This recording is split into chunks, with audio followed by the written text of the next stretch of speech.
শেখ হাসিনার সেই পিয়নের দেশ ত্যাগে নিষেধাজ্ঞা। আওয়ামী লীগের শাস্তির অপেক্ষায় আছে মানুষ, বললেন রিজভী। দেশ গঠনে বাধা মোকাবেলায় নেতাদের প্রস্তুত হতে বললেন তারেক রহমান। এবং সর্বশেষ জানাবো, আওয়ামী লীগকে নিষিদ্ধ করতে না পারা অন্তর্বর্তীকালীন সরকারের দুর্বলতা। এতক্ষণ শুনছিলেন সংবাদ শিরোনাম, এবারে বিস্তারিত। তবে তার আগে অনুরোধ থাকবে আমাদের চ্যানেলটি সাবস্ক্রাইব করে বেল আইকনটি ক্লিক করুন। শেখ হাসিনার সেই পিয়নের দেশ ত্যাগে নিষেধাজ্ঞা। সাবেক প্রধানমন্ত্রী শেখ হাসিনার বহুল আলোচিত পিয়ন 400 কোটি টাকার মালিক জাহাঙ্গীর আলম ও তার স্ত্রী কামরুন নাহারের দেশ ত্যাগে নিষেধাজ্ঞা দিয়েছে আদালত। আদালতে দুদকের কোর্ট পরিদর্শক আমির হোসেন বলেন, দুদকের পক্ষে উপপরিচালক মোহাম্মদ রাশিদুল ইসলাম এই নিষেধাজ্ঞার আবেদন করেন। আদালত আবেদন মঞ্জুর করে আদেশ দেন। অবৈধ সম্পদ অর্জনের অভিযোগে গেল বছরের 17 ডিসেম্বর জাহাঙ্গীরের বিরুদ্ধে মামলা করে দুদক।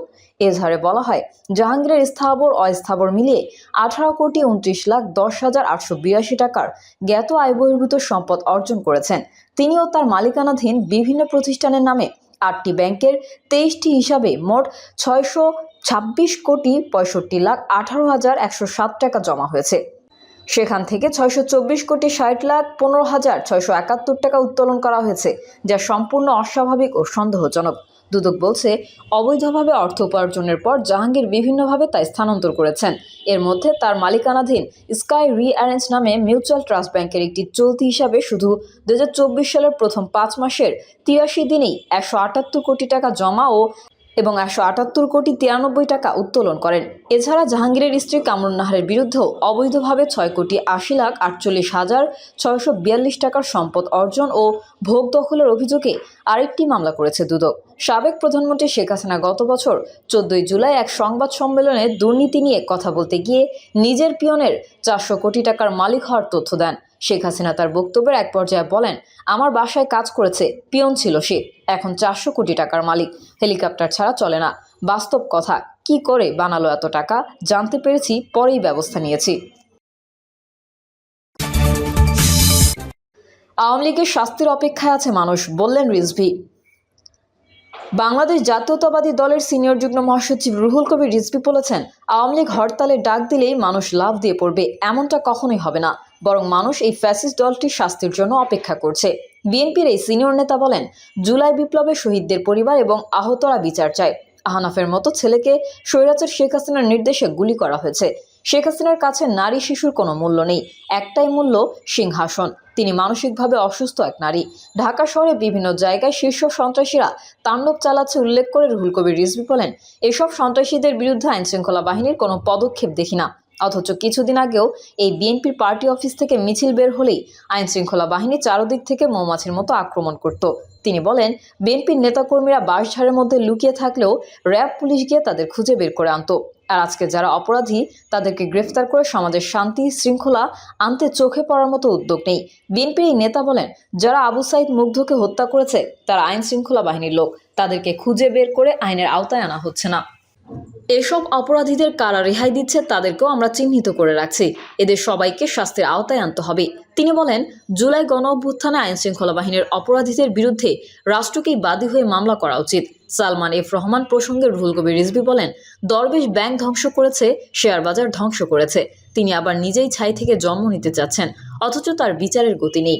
অন্তর্বর্তী সরকারের উচিত সালমানের মতো দুর্নীতিবাজদের বিচার কাজ দ্রুত শেষ করা, তা না হলে সরকারের প্রতি মানুষের আস্থা কমতে থাকবে। সাবেক প্রধানমন্ত্রী শেখ হাসিনার মেয়ে সাইমা ওয়াজেদ পুতুল তার শ্বশুরের নামে একটি ফাউন্ডেশন করেছিলেন উল্লেখ করে রিজভী বলেন, দুদক খোঁজ করে দেখেছে এই নামে কোনো ফাউন্ডেশন নেই। হাসিনার ছেলে সজীব ওয়াজেদ জয় একটি ফাউন্ডেশন করেছিল, সেটি খুঁজে দেখা গেছে নেই। প্রতারক যখন রাষ্ট্র ক্ষমতায় থাকে তার সন্তানদেরও প্রতারক বানায়, তার প্রমাণ হচ্ছে শেখ হাসিনা ও তার ছেলেমেয়েরা। দেশ গঠনে বাধা মোকাবেলায় নেতাদের প্রস্তুত হতে বললেন তারেক রহমান। বিএনপির ভারপ্রাপ্ত চেয়ারম্যান তারেক রহমান প্রত্যাশিত দেশ গঠনে দলীয় নেতাকর্মীদের প্রত্যেকে শপথ গ্রহণের মাধ্যমে নিজেদের প্রস্তুত হওয়ার আহ্বান জানিয়েছেন। পাশাপাশি লক্ষ্য পূরণের পথে যদি কোনো শক্তি বাধা হয়ে দাঁড়ায় সেখানে দলীয় প্রতিরোধ গড়ে তুলতে প্রতিজ্ঞাবদ্ধ হওয়ার আহ্বান জানিয়েছেন তিনি। তারেক রহমান বলেন, আমরা একটি নির্বাচন প্রত্যাশা করছি যেখানে জনগণ সিদ্ধান্ত নেবে কে জনগণের দেখভাল করবে। বিএনপি হচ্ছে দেশের সবচেয়ে বড় রাজনৈতিক দল। অন্যান্য রাজনৈতিক দলও মনে করে দেশের এবং জনগণের মৌলিক সমস্যা সেটি সমাধানে এবং দেশ মেরামতের জন্য বড় দল হিসেবে বিএনপিকেই দায়িত্ব নিতে হবে। মেরামতের কারিগর বিএনপিকে হতে হবে। তিনি বলেন, বিগত 15 বছরে বিএনপির বহু নেতাকর্মী গুম, খুন, গায়েবী মামলার শিকার হয়েছে। বিগত স্বৈরাচার আপনার তাদের ব্যবসা বাণিজ্য ধ্বংস করে দিয়েছে। কিন্তু আমরা মানুষের রাজনৈতিক অধিকার প্রতিষ্ঠিত করতে চাই। যদি মানুষের বাক স্বাধীনতা প্রতিষ্ঠা করতে পারি, রাজনৈতিক অধিকার প্রতিষ্ঠিত করতে পারি, তাহলে জনগণের কথা বলা যাবে, জনগণের সমস্যার সমাধান করা যাবে, দেশের সমস্যার সমাধান করতে পারবো। দলের প্রত্যেকেই শপথ গ্রহণের মধ্যে দিয়ে প্রতিজ্ঞার আহ্বান জানিয়ে তারেক রহমান বলেন, যে দায়িত্ব আমরা নিয়েছি, জনগণ আমাদের দিয়েছে বা দিতে যাচ্ছে, সেই প্রতিশ্রুতি আমরা জনগণকে দিয়েছি, সেটির নেতৃত্ব দেওয়ার মতো যোগ্যতা যেন অর্জন করতে পারি, সেই তৌফিক যেন আল্লাহ আমাদের দেন। এই জন্য নিজেদের যেন প্রস্তুত করতে পারি, সেই শপথ গ্রহণ করি। পাশাপাশি প্রত্যাশিত বাংলাদেশকে গড়ে তোলার লক্ষ্য পূরণের পথে বাধাগুলো মোকাবেলায় আহ্বান জানিয়ে তারেক রহমান বলেন, 31 দফার মাধ্যমে জনগণের পাশে দাঁড়ানো আমাদের যে শপথ, সেটিকে লক্ষ্যভ্রষ্ট করার জন্য যদি কেউ বাধা হয়ে দাঁড়ায়, তার বিরুদ্ধে প্রতিরোধ গড়ে তুলব। তাহলে 20 কোটি মানুষের আশা আকাঙ্ক্ষার প্রত্যাশিত বাংলাদেশকে গড়ে তোলা সম্ভব হবে। আওয়ামী লীগকে নিষিদ্ধ করতে না পারা অন্তর্বর্তীকালীন সরকারের দুর্বলতা।